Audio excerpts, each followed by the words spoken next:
Welcome to our YouTube channel Sham Official MT. I am Mohan Togani and it's our third video regarding interview preparation. जैसे आप सबको पता है कि हम इंटरव्यू की प्रिपरेशन का एक कंप्लीट कोर्स कर रहे हैं, एक सीरीज़ ऑफ वीडियोस है जिसमें हमारा ये तीसरा वीडियो है। इससे पहले हमने जो है पर्सनल में फ़िज़िकल अपीयरेंस और ड्रेस कोड कंप्लीट किया है और आज के वीडियो में हम जो है प्रोफेशनल पे बात करेंगे। तो लेट्स बिगिन। प्रोफेशनल में जो है हमें क्या क्या चीज़ें कवर करनी है इंटरव्यू के हवाले से।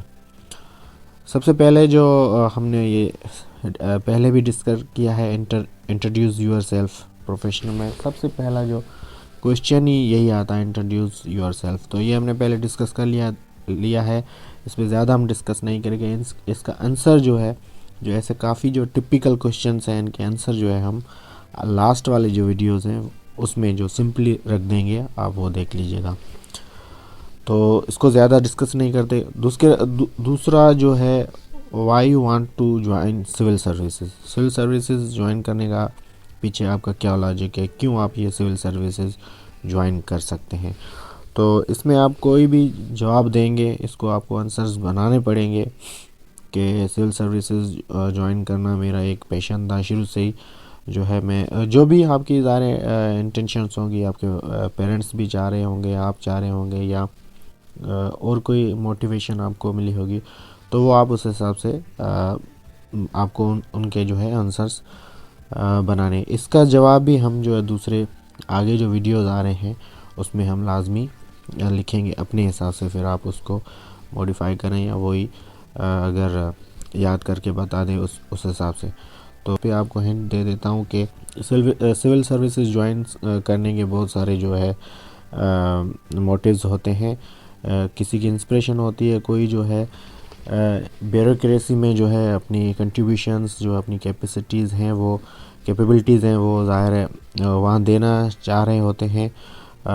क्योंकि ये जो जॉब्स होती हैं वो एक डिसीजन मेकिंग जॉब्स होती है। यहाँ जो पॉलिसी मेकिंग में बहुत बड़ा रोल होता है कंट्री की, तो उस हिसाब से जो है वो कंट्रीब्यूशन जो है बहुत माना रखती है। एक तो ये होता है, दूसरा ये है कि सोसाइटी में बहुत उसकी रेस्पेक्ट भी होती है। दूसरा ये थर्ड ये होता है कि जॉब्स के हवाले से काफ़ी लोग परेशान भी होते हैं, तो ये एक जॉब सिक्योरिटी भी है। मुख्तलिफ ऐसे रीज़न्स हैं जो आप वहाँ डिस्कस करके बता सकते हैं। जब आप फॉर्म फिल करेंगे तो उसमें जो है ग्रुप की सिलेक्शंस भी रखनी पड़ेगी, तो कौन कौन से ग्रुप में आपको जाना है। जैसे फिर वहाँ पर भी क्वेश्चन कर देते हैं, कोई जो है सबसे टॉप प्रायोरिटी जो है PAS पाकिस्तान एडमिनिस्ट्रेटिव सर्विसेज को दे देते हैं, या PSP police services of Pakistan को दे देते हैं। तो यहाँ जो है आगे पीछे कर देते हैं, तो वो वहाँ से भी क्वेश्चन पूछ देते हैं कि भाई आप जो है ये प्रायोरिटी इस जो है डिपार्टमेंट को क्यों दे रहे हो।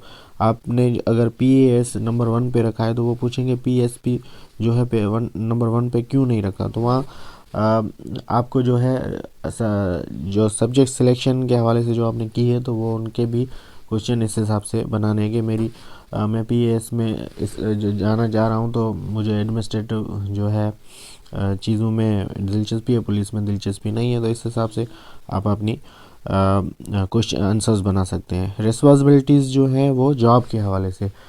अच्छा, आपने अगर सिलेक्शन रखी है, आपको पता है जो भी एग्ज़ाम दे रहे हैं, ये मैं CSS या PCS PMS की बात नहीं कर रहा। अगर जनरल रिक्वायरमेंट्स की भी आपकी अगर कोई जॉब है, असिस्टेंट डायरेक्टर की कोई जॉब है, या प्रोटोकॉल ऑफिसर की कोई जॉब है, दूसरे कोई टाउन ऑफिसर म्यूनसिपल ऑफिसर की जॉब है, कोई भी असिस्टेंट की भी अगर जॉब है, उसकी भी आप जो है प्रिपरेशन कर रहे हैं, तो उसकी रेस्पॉन्सिबिलिटीज़ आपको देखनी है कि वो जॉब जो है उसमें वहाँ जाके आपको करना क्या है। तो वो आप पहले वहाँ देख के जाना पड़ेगा जॉब के हवाले से कि किस नौइयत की जॉब है और वहाँ पर जो आपको क्या क्या काम करना पड़ेगा। काफ़ी लोग जो हैं वो स्विच करते हैं जॉब्स, तो वो भी पूछ रहे हैं क्यों स्विच कर रहे हैं, क्या रीज़न्स है, ये हमने पहले डिस्कस किया है।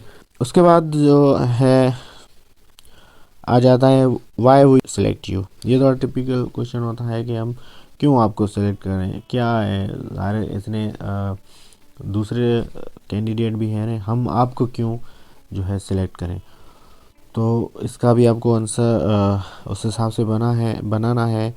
फिर आप जो है मुख्तलिफ रीज़न्स दे सकते हैं कि मेरी क्वालिफ़िकेशन इतनी है, मैंने यहाँ यहाँ जो है स्टडी की है, मेरी इतनी अचीवमेंट्स है, मेरी जो है एकेडमिक्स में भी मैं जो है अच्छे मेरे रिज़ल्ट्स वगैरह हैं, या मेरा जॉब एक्सपीरियंस भी है। जो आपकी जो यहाँ पर अच्छाइयाँ हैं जो वो बयान करनी है। दूसरा ये है कि आपकी इंटेंशन जो आप गोल है, माइंड जो आगे आपने बनाया है, तो उसमें आपको जो है बताना पड़ेगा कि मेज में ये खासियतें हैं और मैं ये चीज़ें ला सकता हूँ, ब्यूरोक्रेसी में ये बदलाव ला सकता हूँ, इसलिए जो है आप मुझे सिलेक्ट करें। दूसरा, वो वहीं पर भी कभी कभी ऐसे अनएक्सपेक्टेड क्वेश्चन आ जाते हैं कि अगर हम आपको इस जॉब के लिए जो है रिफ्यूज़ कर दें, नहीं दे रहे हैं, तो आपका क्या रिएक्शन होगा अभी। तो उस पर भी आपको जो है पॉजिटिव एटीट्यूड, पॉजिटिविटी ही दिखानी है। तो आपको सिंपली जो है ये बोलना है कि सिंपली आंसर ये करना है कि मैंने अपना पूरा है बेस्ट दे दिया है। अगर आपको लगता है कि मुझसे ज़्यादा कोई और कैपेबल है, मुझसे ज़्यादा एबिलिटी किसी और की है, तो बेझिझक पहले उसका राइट है। और बाकी मैं ये एश्योर करना चाहता हूँ, अगर मुझे ये अपॉर्चुनिटी मिल गई तो मैं अच्छी तरीके से जो है ये रिस्पॉन्सिबिलिटीज़ अपनी जो है निभाऊँगा या निभाऊँगी। बाद में जो है अगर इस लेवल CSS PCS या इस लेवल का एग्ज़ाम है IAS वगैरह का, तो उसमें सब्जेक्ट सिलेक्शन के हवाले से भी क्वेश्चंस आएंगे कि आपने जो है ये सब्जेक्ट क्यों रखे हैं। बाज़ औक़ात ये होता है कि अक्सर जो कैंडिडेट है जिस डिपार्टमेंट में उसकी डिग्री होती है वो सब्जेक्ट नहीं सिलेक्ट करते। मिसाल के तौर पे अगर किसी का इंग्लिश में उसकी मास्टर्स की हुई है या BS की हुई है या इकोनॉमिक्स में की हुई है, केमिस्ट्री में की हुई है, तो वो ऑप्शनल में वो सब्जेक्ट अपने लेते ही नहीं है। वो IR ले लेते हैं, पॉलिटिकल साइंस ले लेते हैं, या इस टाइप के कोई 200 मार्क्स के जो है सब्जेक्ट ले लेते हैं। तो वो वहाँ पर वो खींचते हैं थोड़ा कि भाई आपने कहा डिग्री इसमें इतने साल आपने पढ़ा है और उसके बावजूद ऑप्शनल में आपने वो सब्जेक्ट क्यों ले लिया। तो ये भी आपको जहन में रखना, माइंड में होना चाहिए कि ऐसे क्वेश्चन भी आ सकते हैं। तो जो आपके ऑप्शनल सब्जेक्ट हैं उसमें बेसिक नॉलेज तो ज़ाहिर है आपने पेपर दिए होंगे तो लाजमी होनी चाहिए। उनकी बेसिक थ्योरीज़ हैं, उनकी हिस्ट्री है, उनके छोटी छोटी डेफिनेशंस वगैरह है, वो आपको कवर करनी है। जो एग्ज़ाम दे रहे हैं जो आपके कंट्री का है या प्रोविंशियल लेवल का है, उस पूरे जो है एग्ज़ाम के बारे में आपकी जानकारी होनी चाहिए। कहाँ से ये स्टार्ट हुआ, क्यों स्टार्ट हुआ, क्या रीज़न है इसके बिहाइंड, और जो है रूल्स वगैरह क्या हैं, रिस्पॉन्सिबिलिटीज़ जो जॉब की है वो क्या है। दूसरा ये कि वो आपने देखा होगा कि वक्तन ब वक्तन चेंजेस आती रहती हैं, तो वो आपसे मुख्तलिफ क्वेश्चन पूछ सकते हैं। जैसे पहले PCS था, अभी जो है PMS हो गया है, तो वो उनका डिफरेंस पूछेंगे, PSCS सही है या PMS सही है, उनके क्या ड्रॉबैक्स हैं या उनके क्या फ़ायदे हैं, वो आप बताएं। तो वो आपको ये आपको जहन में रखना। दूसरा ये है कि आपके हिसाब से कौन से रिफॉर्म्स आने चाहिए, कौन सी चेंजिंग जो आनी चाहिए सिविल सर्विसेज के हिसाब से, वो भी आपसे पूछ सकते हैं। उसके बाद जो है अब आप इंटरव्यू, हमने जैसे पहले ज़िक्र किया था इंटरव्यू के दिन क्या करना है, वो हम आगे ज़िक्र करेंगे। अब जो ये प्रोफेशनल में जो आ जाता है कि आपको इंटरव्यू रूम में जो है इंटर कैसे करना है। इंटर जैसे ही आप होंगे तो परमिशन लेंगे और जो है चेहरे पे थोड़ी मुस्कुराहट ला के ग्रीटिंग करनी है, सलाम करना है, या जो भी आपके हिसाब से हेलो हाय और गुड इवनिंग, गुड आफ्टरनून, आप टाइम के हिसाब से वो भी आपको देखना है। अगर आपका शाम को इंटरव्यू तो गुड इवनिंग करना है, और मॉर्निंग में है तो गुड मॉर्निंग है, सबको सलाम करना है। अगर मिक्स में है, मेल भी पैनल है और फीमेल भी बैठे हैं, तो गुड मॉर्निंग या अस्सलाम वालेकुम मैडम, सर, या ज़्यादा सर्स भी बोल सकते हैं।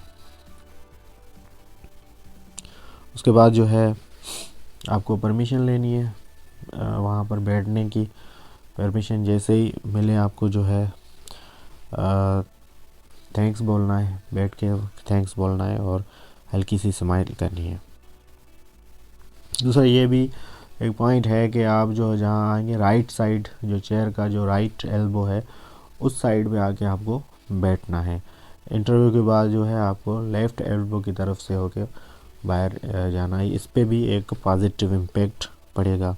अगर करेंगे तो बेहतर है, अगर याद नहीं रहा, ना करेंगे तो कोई ऐसा मसला नहीं है। सिटिंग पोस्चर जो आपको 90 एंगल का होना चाहिए, स्ट्रेट बैठना है, हाथों को ज़्यादा हवा में इधर हिलाना वगैरह नहीं है।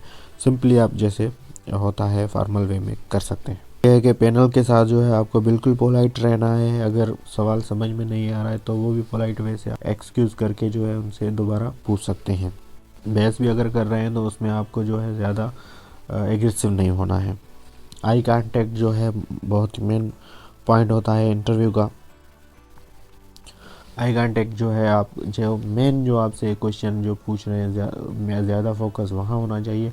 बाकी जब बात कर रहे हैं तो दूसरा जो पैनल है उस पर भी एक सरसरी निगाह डालनी है। बाकी ज़्यादा फोकस जो जिसको आप आंसर करने हैं उस पर देना है। अब सवाल आपसे जो भी क्वेश्चन पूछा है तो उसका आंसर देने के लिए थोड़ा आप पहले ही जस्ट एक पॉज लेके थोड़ा सोच के फिर जो है आप जवाब देंगे तो वो समझ आएंगे। दूसरा बात यह है कि आप जो क्वेश्चन जो आपसे पूछा जा रहा है उसको पहले लाजमी समझ लें। ऐसा ना हो क्वेश्चन आपसे एक पूछा और आंसर आप दूसरा दे, ये एक नेगेटिव इम्पैक्ट हो जाएगा। आंसर देने से पहले जो है आपको थोड़ा पॉज लेना है और सवाल को समझना है, फिर जो है ज़्यादा नहीं, बिल्कुल सिंपल पॉज लेना है, सवाल को समझना है। उसके अलावा दोबारा अगर आप सवाल समझ नहीं आया तो आप जो है दोबारा उनसे पूछ सकते हैं। कोई भी जल्दबाजी नहीं करनी है। ऐसा ना हो कि बस आपको बहुत जल्दी हो और जाने की हो, ऐसा नहीं है। आपको सिंपली वहाँ आराम से बैठना है और आराम से चीज़ों को जवाब देना है। तो इस वीडियो में जो है हम इतना ही कवर करेंगे। उसके बाद जो है नेक्स्ट प्रोफेशनल में ज़्यादा चीज़ें वो देखेंगे। आई होप कि ये चीज़ें आपको सिंपली समझ आ गई होंगी और नेक्स्ट वीडियो में हम जो है दूसरी चीज़ें भी लाएंगे। Thank you. और हमारे चैनल को अगर सब्सक्राइब नहीं किया है तो काइंडली सब्सक्राइब कर लें। Thank you.